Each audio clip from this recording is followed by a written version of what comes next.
Endi Toshkentga ko'chib kelishga umuman hojati yo'q. Hammaga salom. Toshkent havosi juda ham ifloslanib ketdi. Bu narsani hamma eshitgan bo'lsa kerak. Va siz mana bu kartinaga qarang. Men buni o'zimni domimdan oldim. Tushunishinglar uchun men Sergelida yashayman. Bu yer shahardan ozgina chetkaroq. Lekin shunda ham soat 3:30 da mana shunday chang. Biz unchalik ham boy emasmiz, bankdan shundoq pulni olib boshqa davlatga ko'chib ketishga. Endi biz nima qilishimiz kerak? Toshkentdagilar yetgan va uxudoy narsalarimizga alohida e'tibor berishimiz kerak. Oshqozon uchun va terini tetiklashtirish uchun. Toshkent havosi o'tgan yili dunyo bo'yicha eng iflos havo deb topilgan. Va yuzimga men uxudlarim yaxshi bo'lmagani uchun mana bunday problemalar bo'lgan.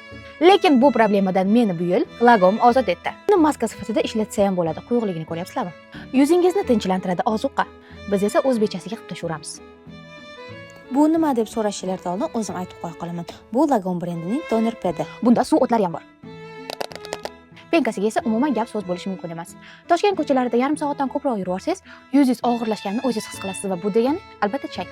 Увлажняющий kremiga esa gap bo'lishi mumkin emas. Buni men faqat kechqurun surib yotaman. Har xil xabarlar bor. Eshitishim bo'yicha Toshkentdagi aholining 100% dan 7% ko'chib ketgan. Hammasi havo sababli. Yuzingizni odatda men bunaqa gapirmayman, bashara deyman. Lekin kameraga chiroyli gapirish kerak. Yuzingizni lagomga ishoning. Basharangizni lagomga ishoning.